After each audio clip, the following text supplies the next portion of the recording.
우찌무라 간조 전집 제5권 일부 성서의 7번째 녹음입니다.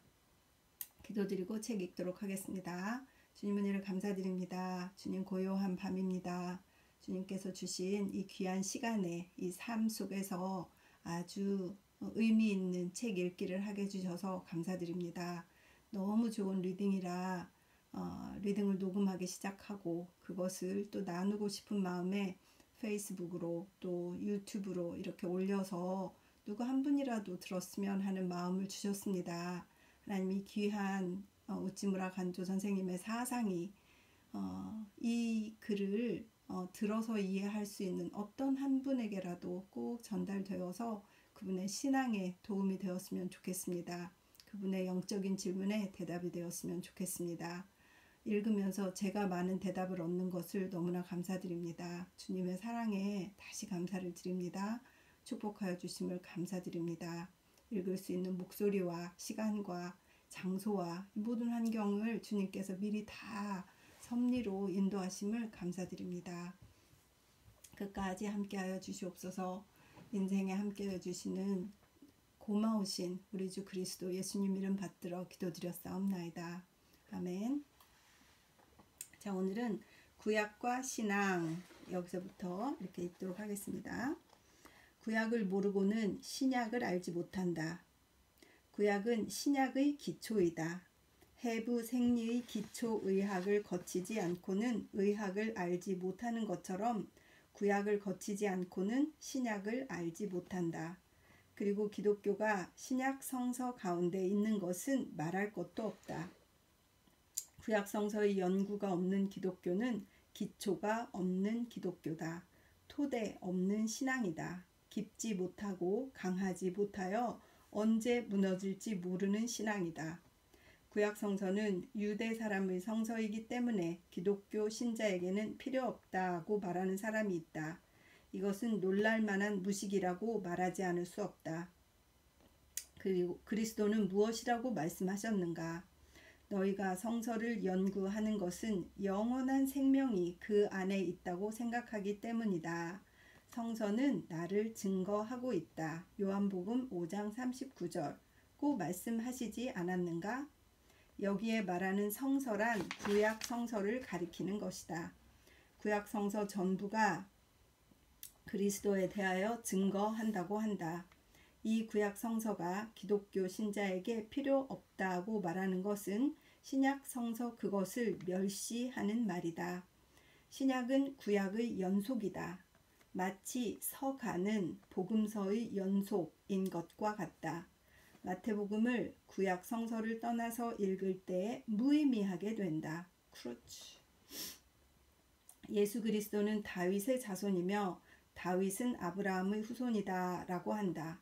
구약을 모르고는 이 첫머리의 말씀을 알지 못한다. 뿐만 아니라 구약으로서 단련되지 않고는 신약의 은혜를 받을 수 없다. 먼저 시내산의 우레소리에 떨지 않고는 골고다 언덕의 사죄의 복음에 접할 수 없다. 자비로우신 아버지이신 하나님 아버지는 또한 엄한 아버지시다. 하나님께서는 인자하시고도 준엄하시다. 로마서 11장 22절고 하였다. 하나님에게 이 양면이 있다. 구약은 주로 하나님의 준엄을 나타내고 신약은 주로 그의 인자를 전한다. 소멸하는 불로서의 하나님을 알아야 비로소 한없이 용서하시는 아버지를 알 수 있다. 구약은 신약의 전제이며 신약은 구약의 귀결이다. 구약에 뿌리박지 않고는 신약은 모래 위에 선 집이다. 신앙의 쇠퇴를 탄식하는 사람은 여기에 깊이 반성하지 않으면 안 된다. 구약 성서로서 자라나지 못한 신앙이 여리고 약한 것은 괴이한 일이 아니다. 구약으로 신자를 기르지 않고 그 신앙을 꾸짖는 것은 꾸짖는 사람의 죄다. 우리나라에서는 한 학의 소양이 어느 정도는 구약의 대용이 되었다. 그러나 한 학을 거의 잊어버린 오늘에는 구약으로서 신앙의 기초를 쌓는 것이 긴급한 일이다. 모든 성서는 하나님의 영감으로 된 것이며 진리를 가르치고 잘못을 책망하고 허물을 고쳐주고 의로 교육하는 일에 유익한 책이다. 디모데후서 3장 16절라고 하였다. 모든 성서라고 하였다. 66권이 모두 하나님 앞에 의롭게 되어 그 구원을 받는 데 필요한 것이다. 1927년 11월 성서지 연구. 성서와 기독교. 요한복음 17장 17절. 최근의 일이다. 미국의 어떤 곳에서 청년 지도를 목적으로 하는 어떤 대회가 열렸다. 여기에 나의 친한 친구인 모 씨가 일본의 대표로 출석하여 내게 여러 가지 유익한 보고를 보내왔다. 그 가운데 어떻게 청년들에게 종교심을 일으킬 것인가 하는 의제에 대하여 대회가 토의한 그 결론에 대하여 다음과 같은 보고가 있었다. 첫째, 청년으로 하여금 될 수 있는 대로 종교적인 교제를 많이 시킬 것. 둘째, 청년으로 하여금 될 수 있는 대로 종교 운동에 많이 종사하게 할 것. 셋째, 청년으로 하여금 될 수 있는 대로 종교 서적을 많이 읽도록 할 것.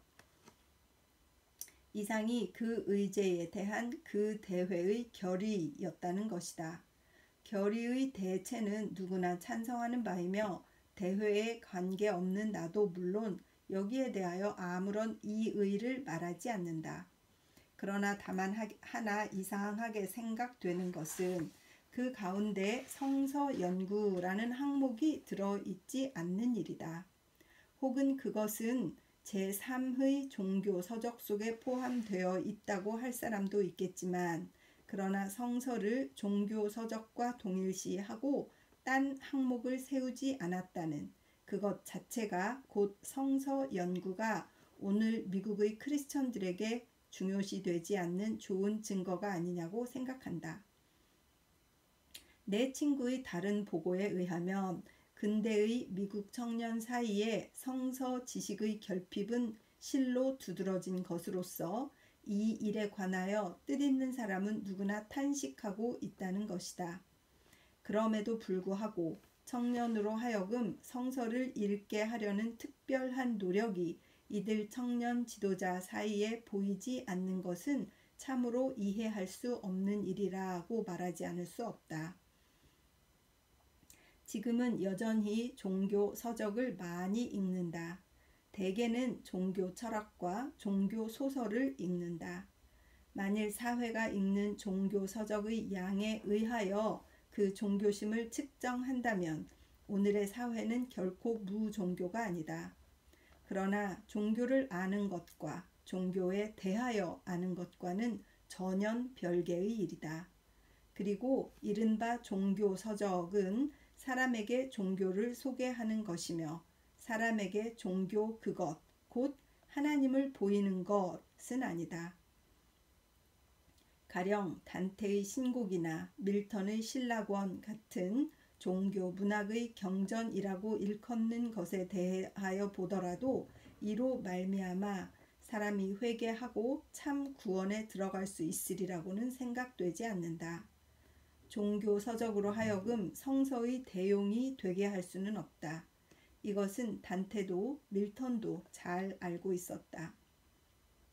성서의 연구를 게을리하고 기독교의 신앙을 일으킬 수 있으리라고는 이것을 유지할 수 있으리라고는 기독교의 깊은 경험이 있는 사람은 아무도 생각하지 않는다. 여기서 기독교는 어디에 있는가라는 문제가 일어난다. 그리고 우리 프로테스탄트 교도는 카톨릭 교도와는 달라서 기독교는 교회에 있다고 말하지 않는다. 교회는 가령 귀히 여길 제도라고 하더라도 그것이 기독교의 저장소라고는 우리는 생각지 않는다.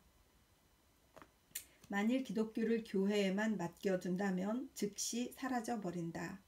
만일 사라지지 않는다 하더라도 전혀 다른 것으로 변해버린다. 이것은 역사에 의하여 분명히 증명된 사실로서 이제는 기독교를 교회와 동일시하는 사람은 카톨릭 교도를 제외하고는 기독교 신자 가운데 없다고 생각한다. 이렇게 말하는 것은 결코 교회 공격이 아니다. 프로테스탄트교는 이 신앙 위에 일어난 것이다. 그러면 기독교는 이른바 교계의 명사에게 있느냐 하면 물론 그렇지는 않다. 나야말로 기독교의 체득자라고 하는 사람이 있다면 그 사람은 가령 미친 사람은 아니라고 하더라도 그리스도의 제자가 아닌 것은 분명하다. 세상에 산 부처가 있는지 없는지는 모르지만 그리스도를 실현하는 사람이 없는 것은 확실하다. 그리스도는 지금 살아서 하늘에 계시다. 그러나 아직 땅에 나타나시지 않는다. 만일 산 부처를 보려고 하는 것처럼 산 그리스도를 보려고 하는 사람이 있다면 그 사람은 실망할 것임에 틀림없다. 산 그리스도는 일본에도 없으며 미국에도 영국에도 어디에도 없다. 기독교 신자는 다 그 가장 훌륭하다고 일컫는 사람까지라도 약하고 무익한 종이다. 그러면 기독교는 어디에 있을 것인가? 만일 기독교를 알려고 하면 어디로 갈 것인가? 어디를 찾으면 기독교를 발견할 수 있을까? 성서에서다. 만일 성서에 기독교가 없다면 아무데도 없다고 말해도 좋다. 나는 이렇게 말해서 성서의 무오류설을 주장하는 것은 아니다. 성서는 한마디 한 구절이 다 하나님의 말씀이라고 하는 것은 아니다. 기독교는 성서 안에 있다고 하는 편이 기독교는 성서라고 하는 것보다 변증하기에 훨씬 쉽다. 그리고 나는 기독교는 확실히 성서 안에 있다고 생각한다. 기독교는 그리스도이다. 그리고 성서는 그리스도를 전한다. 그가 말씀하신 그대로이다. 너희가 성경에서 영생을 얻는 줄 생각하고 성경을 상고하거니와 이 성경이 곧 내게 대하여 증거하는 것이로다. 요한복음 5장 39절 고. 성서 전부를 읽지 않으면 그리스도는 완전히 알 수 없다. 그리스도를 아는 데는 사복음서만으로는 부족하다. 창세기도, 레위기도, 룻기도, 최후의 계시록도 다 필요하다. 그리고 기독교는 그리스도이다. 그리고 그리스도를 알기 위하여 성서 전부를 알 필요가 있으므로 성서 전체에 통하지 않고는 기독교를 알 수 없다.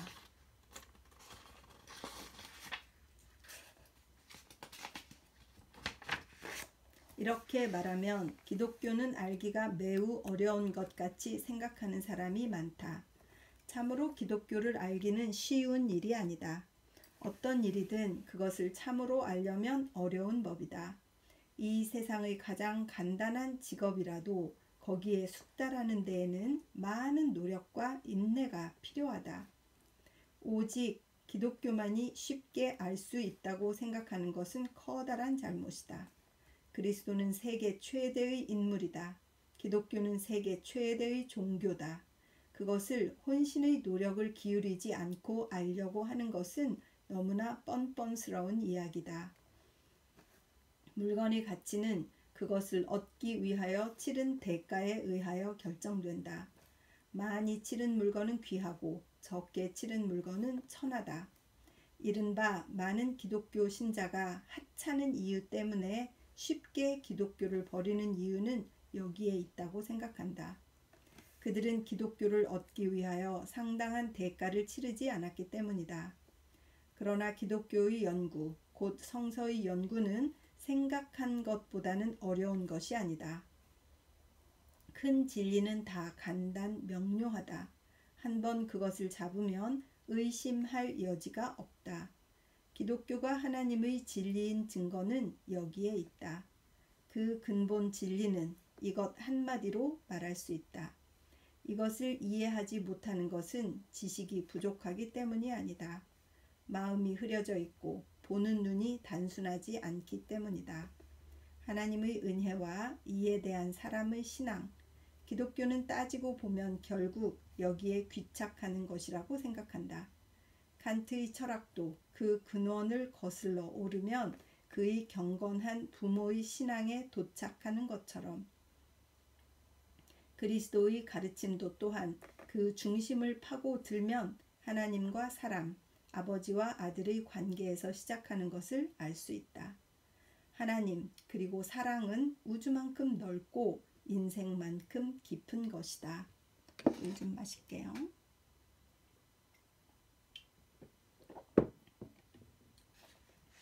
성서도 또한 마찬가지다. 대저술의 특성은 그 이해하기 쉬운 데 있다. 대학자라도 이것을 다 알 수는 없고 어린아이라도 이것을 읽고 기뻐하는 것이 아니라면 대저술이라고 일컬을 수는 없다. 그리고 성서는 이 점에 있어서 특히 그 대저술인 특성을 발휘한다. 어린아이라도 잘 알 수 있다. 그렇지 않으면 주일학교가 도처에서 번창할 까닭이 없다. 동시에 또한 세계의 유명한 대학교는 소수를 제외하고는 다 이 성서를 연구하기 위하여 설립된 것이다. 이 성서와 이 기독교의 연구를 여러분에게 권하고 싶다. 그리고 이 일은 우리의 현재와 미래에 관계되는 중대사이다.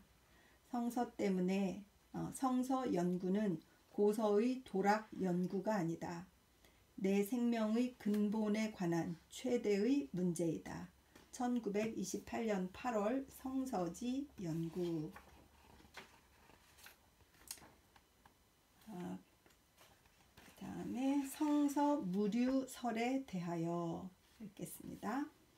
이제는 성서 무류설은 그리스도의 재림과 함께 교회 신학자들의 좋은 웃음거리 제목이다.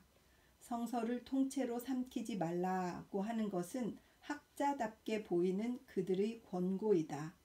책을 읽고 그것을 다 믿으면 책이 없는 것만 못하다는 속담은 그들이 성서에 적용하여 꺼려하지 않는 바이다. 옛날에는 성서를 변호하는 것이 신학자의 임무였는데 이제는 성서의 오류를 찾아내는 것이 그들의 능사인 것 같이 보인다. 그리고 목사, 신학자들의 성서 공격에 대한 평신도의 성서 변호는 현재 교계의 하나의 기관이다. 우선 첫째로 주목할 것은 성서 그것이 자신의 무류를 주장하는 것이다. 여기에 잘 알려진 구절을 들어보면 예수는 율법과 예언자, 곧 우리가 오늘 구약 성서라고 하는 것의 신적 권위에 대하여 다음과 같이 말씀하셨다. 내가 진실로 너희에게 말한다. 천지가 없어지더라도 율법은 1.1획도 결코 없어지지 않고 다 이루어질 것이다. 누구든지 이 계명 중에 가장 작은 것 하나라도 어기거나 또 어기도록 사람을 가르치면 마태복음 5장 18절이라고.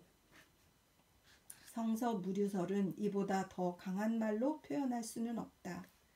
만일 이것은 구약 성서에 대하여 말한 것이므로 신약의 무류에 대한 변호는 되지 않는다고 말하는 사람이 있다면 성서의 가장 끄트머리의 말씀인 계시록 끝장 마지막 말씀은 가장 명백하게 신약 성서 중 가장 중요한 책인 이 책의 절대적 무류를 입증하는 것이다.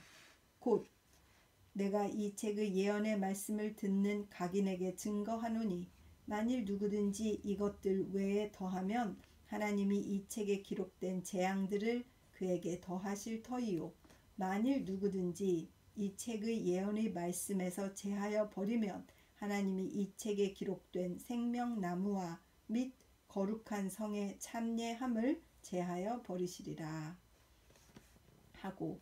이것은 강한 말씀이다. 저주로서 성서의 구절의 변경을 금한 말씀이다. 이 책은 한마디 한 구절이 다 하나님의 말씀이다.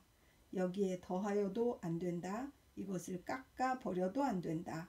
그 1.1획을 가감하는 자는 우주의 무거운 만큼 그만큼 무거운 형벌을 받을 것이다 라는 말씀이다. 그리고 성서의 마지막에 첨가하여 기록한 이 말씀은 다만 계시록에 대해서만 기록된 것이라고는 생각되지 않는다. 곧 계시록의 이 끄트머리의 말씀은 성서 전체의 맺은말이라고 보는 것이 당연하다고 생각한다. 예수가 하늘과 땅은 없어지더라도 내 말은 결코 없어지지 않을 것이다. 마태복음 24장 34절라고 하신 이 말씀을 전하는 신약 성서가 무료의 책이라고 보는 것은 무리한 일이 아니다. 사도 베드로는 분명히 신약의 말씀이 하나님의 말씀이며 영원히 변하지 않는 것임을 증명한다. 너희가 거듭난 것이 썩어질 씨로 된 것이 아니오 썩지 아니할 씨로 된 것이니 하나님의 살아있고 항상 있는 말씀으로 되었느니라.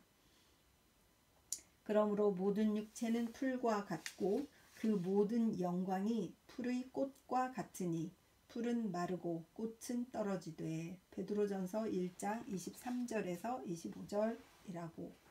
신약 성서 신언설, 그 영원한 가치, 그리고 그 필연적인 결론으로서 일어나는 그 무류서를 증명하는 것으로 이보다 더 확실한 것은 없다.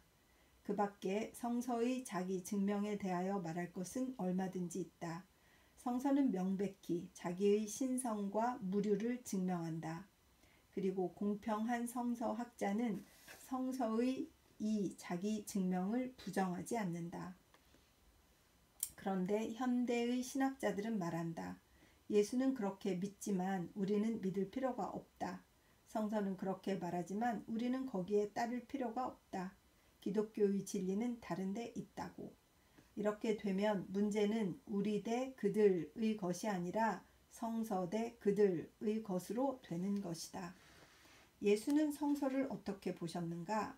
신자의 성서관은 예수의 그것에 의하여 결정되는 것이다. 예수는 성서를 최상의 진리라고 인정하셨다. 그러므로 광야의 시련에서 악마와 다투게 되자 그는 논리에 호소하지 않고 하나님의 말씀인 성서를 인용하셨다. 그는 말씀하셨다. 사람은 빵으로만 사는 것이 아니라 하나님의 입에서 나오는 모든 말씀으로 사는 것이라고 기록되었다고. 또 말씀하셨다. 주 너의 하나님을 시험하지 말라고 기록되었다고. 또 말씀하셨다. 주 너희 하나님을 예배하고 그분만을 섬기라고 기록되었다고. 기록되었다. 성서에 기록되었다고. 이것이 예수의 유일한 논봉이었다. 그는 도리에 호소하여 악마의 논법을 꺾으려고 하시지 않았다. 다만 성서의 말씀을 인용하여 악마의 유혹을 물리치셨다. 그리고 이것이 그에게 있어 또 우리에게 있어 최상의 논법이다. 이 경우에 있어 성서의 말씀보다 나은 검은 없는 것이다. 사무엘상 21장 9절. 하나님의 말씀은 살아있고 힘이 있어 양쪽에 날선 어떤 검보다도 날카로워 혼과 영을 갈라내고 관절과 골수를 갈라낼 정도로 찔러 마음의 품은 생각과 의향을 판단하는 것이다. 히브리서 4장 12절라고 함과 같다. 사람의 말에 이러한 능력은 없다. 그러나 성서의 말씀에는 이 신기한 능력이 있다. 이것만으로써 능히 유혹자를 격퇴할 수 있다. 조금도 가감을 하지 아니한 성서 그대로의 말씀에 마귀를 제거하는 이 신기한 능력이 있다. 예수는 성서는 한마디 한마디가 다 하나님의 말씀이라고 믿으셨다. 그는 그 1.1획에서조차 천지와 같은 무거움을 인정하셨다. 그러므로 그의 논증은 때때로 그 한 낱말 위에 서 있었다. 부활에 대하여 학자와 바리새인들과 다투게 되자 그는 출애굽기 3장 15절의 말씀을 인용하여 나는 아브라함의 하나님, 이삭의 하나님, 야곱의 하나님이라고 말씀하신 것을 성서에서 읽어보지 못하였느냐라고 말씀하셨다. 이 경우에 죽은 자의 부활을 증명하는 것은 다만 뭐뭇이다 라는 한 낱말이다. 하나님은 아브라함이 죽은 지 400년 후에 모세에게 이 말씀을 일러줄 때에 나는 아브라함의 하나님이었다고는 말씀하시지 않았다. 뭐뭐이다 라고 말씀하셨다. 영어로 옮겨 말하면 was 라고는 말씀하시지 않았다. am 이라고 말씀하셨다. 나는 이제도 오히려 아브라함의 하나님이다 라고 말씀하셨다. 그러므로 아브라함은 이제도 오히려 살아있지 않으면 안 된다는 것이 예수의 논법이다. 다만 이었다와 이다의 차이다. 그러나 그 사이에 하늘과 땅의 차이가 있다. 그리고 성서의 이 짧은 한 낱말 위에 예수는 그 부활론을 세우신 것이다. 다만 한 낱말이다. 잡음시로 쓰이는 뭐뭐이다. is의 한 낱말이다. 그러나 하나님의 말씀이다. 그러므로 그 위에 신앙을 쌓을 수 있다는 것이 이 경우에 있어서의 예수의 논거였다. 그는 성서의 한 낱말, 한 구절을 하나님의 말씀으로서 믿으신 것이다. 예수는 또 자기의 신성을 성서의 한 말씀으로 증명하셨다. 그는 시편 82편 6절을 인증하여 말씀하셨다. 너희는 신이다. 요한복음 10장 34절라고. 그리고 이 한마디로써 자기가 신인 것을 증명하셨다. 그는 이때 덧붙여 말씀하셨다. 성서는 패하지 못하는 것이다. 요한복음 10장 35절라고. 성서는 완전한 책이다. 그 한 부분이라도 이것을 깨뜨릴 수 없다. 마치 완전한 미술품과 같다. 그 한 조각이라도 떨어지면 그 완전을 기할 수 없다는 뜻인 것 같다. 또 말씀하셨다. 하늘과 땅이 없어질지라도 율법은 한 점이나 한 획도 그 효력을 잃지 않을 것이다. 누가복음 16장 17절라고. 1919년 9월 성서지 연구. 성서의 단일. 성서는 문집인가 혹은 한 책인가? 근대의 비평은 문집이라고 말한다. 크리스천의 한 책이라고 실험은 말한다. 크리스천에게 있어서는 성서는 단일한 책이다. 마치 셰익스피어의 햄릿은 마치 셰익스피어의 햄릿 또는 단테의 신곡이 단일한 책인 것과 같다. 성서의 기자는 다만 한 사람이다. 곧 하나님 자신이다. 그러므로 그 방안은 하나다. 그 정신은 하나다. 그 전하려고 하는 진리는 하나다. 성서는 하나의 우주다. 차이 속의 일치이다. 부조화 속의 조화다. 불완전 속의 완전이다. 성서를 다만 읽었을 뿐만 아니라 이로 말미암아 생애를 산 사람은 확실히 그 한 책인 것을 안다. 이른바 정통교회가 주장하는 교리를 별 문제로 하고 실생활의 실험의 논리가 보여주는 바에 따라 그는 그 한 책임을 어쩔 수 없이 믿게 되는 것이다. 성서는 완전한 하나님의 말씀이다. 여기에 한마디도 더 보탤 수 없다. 또 여기에서 한마디도 깎을 수가 없다. 계시록 22장 19절에서 21절 1920년 5월 성서지 연구. 여기서 책을 제가 읽을 때 페이지 97부터 103페이지를 읽고 그 다음에 뒤로 가서 117페이지부터 121페이지까지 읽었어요. 왜냐하면 중간에 104페이지부터 117페이지 일부, 그러니까 반 정도가 한 제목에 관한 책이어서 그것을 끊기가 좀 어려워가지고 시간을 보니까 30분으로 만들려면 책을 좀 이렇게 뜯어가지고 여기저기를 읽어야 되게 되어서 처음으로 이 녹음 7번은 그 내용이 물론 뭐 성서지 연구에 다 나온 것이고 성서에 관한 것이니까 그 내용이 뭐 별 탈은 없을 것이라 이런 믿음으로 녹음 7번은 앞 페이지와 중간을 떼고 강연이 하나 있는데 그건 그 다음 성서 8에서 이렇게 쭉 읽도록 그렇게 하고요. 성서 7은 7번 녹음은 한 곳을 한 청크를 빼낸 양쪽을 붙여서 읽었다는 말씀을 드립니다. 그래서 성서 무류설에 대하여부터는 페이지 117에 있었어요. 그리고 그 앞에 읽었던 그 부분은 103페이지까지 있었다는 것을 말씀을 드립니다. 혹시 나중에 정확하게 하시려고 뭐 책을 읽는 분이 있으셔서 이게 뭐지 하실까봐 말씀드립니다. 그동안 읽은 책 리딩 중에 처음 있는 일이었다는 것도 같이 말씀드립니다. 그러나 이 성서지 연구의 그 연도와 월과 이런 게 다르기 때문에 내용 진행에는 아무 문제가 없을 것이라는 그런 생각이 듭니다. 잠깐 기도드리겠습니다. 주님, 성서의 무류설, 예수님은 성서를 어떻게 인용하셨나, 구약과 신약의 관계는 어떠한가, 이런 것들에 대한 우찌무라 간도 선생님의 그 의견을 잘 쓴 글이었습니다. 그 시절에도 미국에서 이런 그 청소년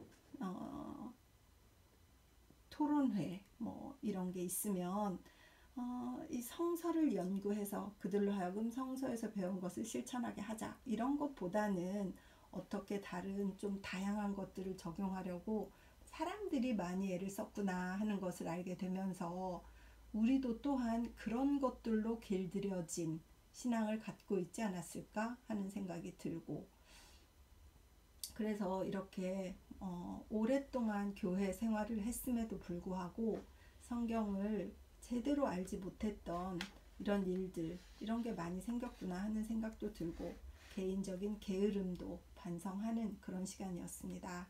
하나님, 성경을 아직 통독하는 데 부족함이 있는 형제나 자매가 있다면 이번 기회에 성경을 꼭 통독하고 여러 번 통독하기를 결심하는 그런 마음이 생기면 좋겠다 하고 주님께 기도드립니다.